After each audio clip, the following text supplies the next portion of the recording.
A title like this probably will raise some eyebrows as Liverpool just had one of their worst seasons under Jurgen Klopp, finished 5th in the league, failing to qualify for Champions League football for the first time in 7 years. They are also just able to gather 67 points, which is 22 lower than the champion Manchester City and 25 lower from their last campaign where they just lost the title to City by only 1 point in a very dramatic final day of Premier League football. We shouldn't also forget they were the UCL finalist of the 21-22 season, and they were the 3rd time finalist in 6 years and won it once in their 18-19 campaign, beating Tottenham at final.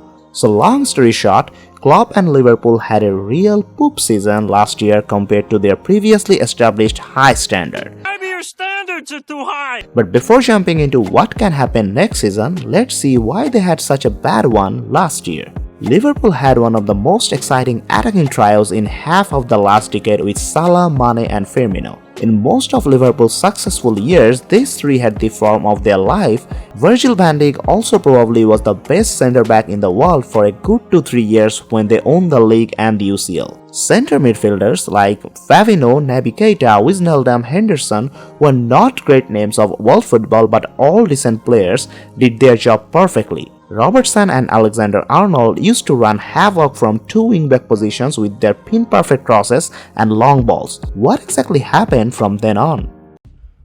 What happened? Your balls drop off? Well, let's start with the exclusion of Mane. This was a huge setback, and just look at Mane's number, you'll understand why I am saying so.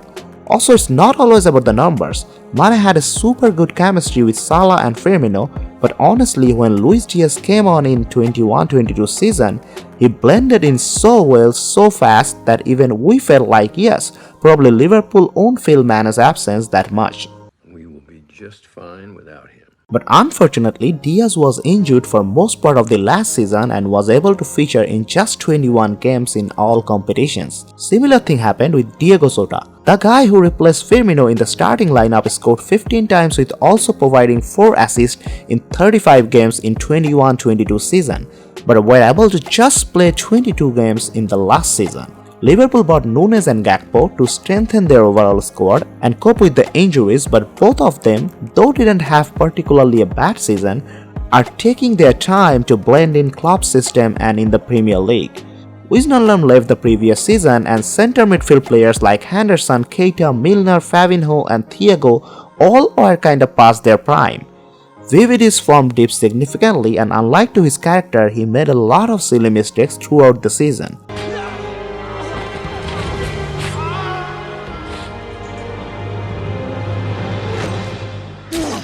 Because of VVD and Alisson's perfect defense organization and leadership in the back, the lacking in Trent Alexander-Arnold's defensive attribute didn't get well exposed in previous seasons but did badly in the last one. But I do believe things will be very different next season. Nobody can say exactly what's gonna happen in future, so don't please bash me if things go south, but my calculated prediction is Liverpool will do very well next season. And I'm not pulling this from my you know where. Let's see how Liverpool are addressing their current issues. Well, first of all, the OK sub-per centre midfield is having a total overhaul with the signing of World Cup winning Argentinian Alexis McAllister and Hungarian attacking midfielder Dominic Szoboszlai. Both of these midfielders are playing in their top level for the last couple of years in their respective league and national teams. Best thing about Alexis McAllister is he's PL proven too and can play in multiple midfield positions as a number 6, number 8 or number 10. The most surprising fact was his price tag, as Alexis McAllister joined Liverpool for an undisclosed sum, possibly around only £35 million, which might be the bargain of this transfer window. Liverpool is also pushing to sign very talented young defensive midfielder Romeo Lavia from the recently relegated Southampton side. Central defensive midfield is a position about which Liverpool didn't bother about a whole lot previously. Why? But this will be a very good move in my opinion, as VVD is not the old VVD anymore, and a proper CDM in the middle will add a lot of support for him too.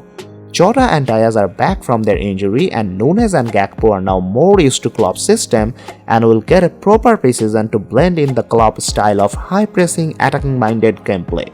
England has recently tried Trent in the midfield and it worked like magic, My goodness, what an idea. Why didn't I think of that? Hammocks! and I'm wondering if that would make Klopp to try something similar, as he is a weirdly gifted player when it comes to attack, but not that great in his defensive duty, so right wing back might not be the best position for him anymore. We have previously seen this position switch of Gareth Bale from left back to left wing had delivered some of the most beautiful goals of world football. If I were a Liverpool fan, with all this going on, I'd be very optimistic about next season, but would also want Liverpool to sign a proper CV who can lead the team in absence of VVD or who can take care of staff when VVD is not at his best. I don't know if that's in their priority list, but if they do sign Romeo Lavia with another CB, there will be a top competition of Manchester City in next season's title race. Please let us know in the comment what your thoughts are about Liverpool next season, how they should line up, where they will finish at the end of next June. If you like videos like this, please subscribe to our channel. Until next time, tada!